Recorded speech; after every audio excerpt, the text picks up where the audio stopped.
Cabinet में मंत्रालय के बंटवारे के बाद आज केंद्रीय मंत्रियों ने अपने अपने विभागों का कार्यभार संभाल लिया है। अब आपको हम मोदी 3.0 के 12 मंत्रियों को दिखा रहे हैं जिन्होंने अपना कामकाज संभाल लिया है। इनमें एस जयशंकर, अश्विनी वैष्णव, सर्बानंद सोनोवाल, भूपेंद्र यादव, सुरेश गोपी, मनोहर लाल खट्टर, गिरिराज सिंह, चिराग पासवान, जयंत चौधरी, जितेंद्र सिंह, किरेन रिजिजू, अर्जुन राम मेघवाल आपको तस्वीरों में नजर आ रहे हैं जिन्होंने आज अपने मंत्रालय का कार्यभार संभाल लिया है।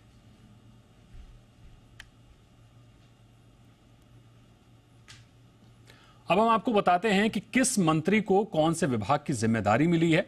सबसे पहले अमित शाह, जिनके पास गृह मंत्रालय है। राजनाथ सिंह रक्षा मंत्री का कामकाज संभाल रहे हैं। निर्मला सीतारमण वित्त मंत्री हैं। एस जयशंकर के पास विदेश मंत्रालय बरकरार है। नितिन गडकरी सड़क परिवहन मंत्री बनाए गए हैं। शिवराज सिंह चौहान के पास कृषि और ग्रामीण विकास मंत्री का जिम्मा है। धर्मेंद्र प्रधान एक बार फिर शिक्षा मंत्री बने हैं। जेपी नड्डा के पास स्वास्थ्य मंत्रालय का जिम्मा है। हरदीप सिंह पुरी पेट्रोलियम मंत्री, सर्बानंद सोनोवाल जल परिवहन मंत्री, अश्विनी वैष्णव रेलवे और सूचना प्रसारण मंत्री, पीयूष गोयल को कॉर्पोरेट अफेयर्स मंत्रालय का जिम्मा है और मनोहर लाल खट्टर आवास, शहरी विकास एवं ऊर्जा मंत्री, किरेन रिजिजू संसदीय कार्य मंत्री, मनसुख मंडाविया श्रम और खेल मंत्री, भूपेंद्र यादव पर्यावरण मंत्री, ज्योतिरादित्य सिंधिया को नॉर्थ ईस्ट विकास और टेलीकॉम मंत्रालय, राममोहन नायडू सिविल एविएशन मंत्री, अर्जुन राम मेघवाल कानून मंत्री, रवनीत सिंह बिट्टू को अल्पसंख्यक मंत्रालय मिला है, गिरिराज सिंह कपड़ा मंत्री, जीतन राम मांझी को लघु उद्योग मंत्रालय, जी किशन रेड्डी कोयला मंत्री, चिराग पासवान को खाद्य प्रसंस्करण मंत्रालय का कार्यभार मिला है। और मंत्रालय के बंटवारे के बाद अब कार्यभार और मंत्रियों का फ्यूचर एक्शन प्लान समझते हैं जी मीडिया संवाददाता तरुण शर्मा से। बताइए तरुण, सरकार तस्वीरें तो हम साफ देख पा रहे हैं कि तमाम मंत्रियों ने अपने पदभार संभाल लिए हैं और एक्शन मोड में नजर भी आ रहे हैं। क्या एक्शन है अगले 100 दिनों के लिए या 3 महीनों के लिए या 6 महीनों के लिए? क्या तैयारी क्या चल रही है, क्या कुछ करने वाले हैं? क्योंकि जो हम बयान देख रहे हैं, हरदीप सिंह पुरी ने भी बयान दिया है पेट्रोल को लेकर के जीएसटी के दायरे में लेकर आएंगे। हमने एस जयशंकर का बयान सुना कि वो पड़ोसियों को लेकर काफी सख्त नजर आ रहे हैं। तो क्या एक्शन प्लान दिख रहा है आपको? बिल्कुल, मैं शुरुआत करना चाहूँगा दिन की। जो हमने अपनी दिनचर्या स्टार्ट की थी, सबसे पहले हम अश्विनी वैष्णव के वहाँ गए जिन्होंने तकरीबन 8:30 बजे अपना रेलवे के अंदर कार्यभार संभाला। तो वहाँ पर भी 100 दिन का जो प्लान है उस पर चर्चा हुई। जैसे ही उन्होंने कार्यभार संभाला उसके बाद सीधा वो वॉर रूम में गए और रेलवे के वॉर रूम का उन्होंने स्टेटस चेक किया। जो 100 दिन में यदि हम रेलवे की बात करें तो नई वंदे भारत ट्रेन चलाने की बात है और जो सुविधाएं हैं उनको कैसे सुधार किया जाए इस पे चर्चा होनी है। कई चीज़ों का ये कहें कि जो रैपिड मेट्रो है उस पर भी बात होनी है और बुलेट ट्रेन का जो प्रोजेक्ट चल रहा है उसका भी स्टेटस इन 100 दिनों के अंदर लिया जाएगा। ये रेलवे मिनिस्ट्री की तरफ से अगले 100 दिनों में काम हो सकते हैं। इसके बाद जो कार्यभार है वो जेपी नड्डा हेल्थ मिनिस्टर बने।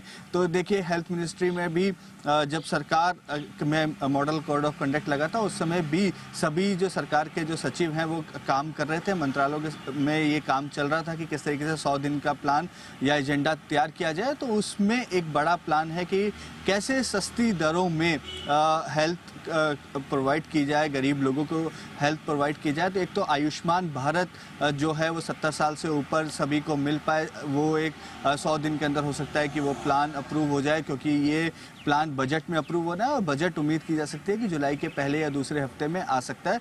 तो उसमें ये एक प्लान हो सकता है। दूसरा, सुप्रीम कोर्ट ने जो टिप्पणी की थी कि जो प्राइवेट हॉस्पिटल्स हैं उनमें चार्जेस बहुत ज़्यादा हैं, कैटरेक्ट ऑपरेशन को लेकर ये टिप्पणी की गई थी। उसके बाद से ही हेल्थ मिनिस्ट्री हरकत में आ गई थी और उम्मीद ये की जा रही है कि इस पे भी 100 दिन के अंदर कोई ना कोई एक पॉलिसी ऐसी बनाई जाएगी और एक रेट रैशनलाइजेशन जैसा मॉडल यहाँ पे तैयार किया जाएगा कि जिससे सस्ती दरों में हेल्थ मुहैया कराई जा सके।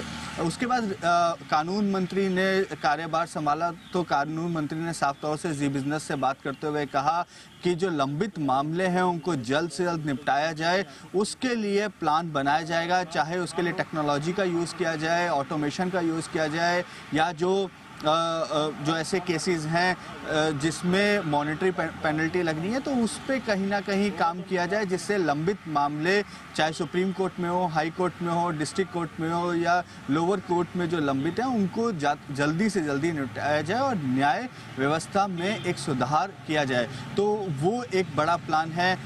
इसके साथ मनोहर लाल खट्टर जो है, उन्होंने पावर मिनिस्टर का कार्यभार संभालते ही उन्होंने देश भर में जितने पावर की सप्लाई किस तरीके से चल रही है, क्योंकि गर्मी जो है वो अपने चरम पे है, तो पावर की डिमांड भी अपने चरम पे है, तो उसको उन्होंने स्टेटस चेक किया। कोयले की आपूर्ति के बारे में उन्होंने पूछा। इसके बाद प्रहलाद जोशी, उन्होंने रिन्यूएबल एनर्जी में अपना कार्यभार संभाला, तो उन्होंने कहा कि ये प्रधानमंत्री का एक मेन और एक पेट मिनिस्ट्री है, जहां पे वो एक बड़े बदलाव, एक बड़े रिफॉर्म्स करने जा रहे हैं। हालांकि पिछले 5 सालों में आर.के. सिंह जो पावर और रिन्यूएबल मिनिस्टर थे, उन्होंने काफ़ी अच्छा काम किया है, लेकिन आगे भी ये प्रगति चलती रहे, इसकी जिम्मेदारी प्रहलाद जोशी पे दी गई है। इसके साथ साथ उन्होंने कहा कि 100 दिन का जो प्लान है वो जो जाहिर तौर पर जैसा कि हम देख पा रहे हैं कि जो तमाम मंत्री हैं उन्होंने अपना पदभार संभालते ही एक्शन मोड में नजर आ रहे हैं। जैसा कि हमारे सहयोगी तरुण शर्मा बता रहे थे कि हर मंत्रालय अब और बेहतर करने की कोशिश कर रहा है। जाहिर तौर पर होना भी चाहिए, ज्यादा बेहतर होना चाहिए ताकि सरकार और मजबूती के साथ आगे बढ़ सके। बहुत शुक्रिया करेंगे आपका तरुण, हमारे साथ जुड़ने के लिए।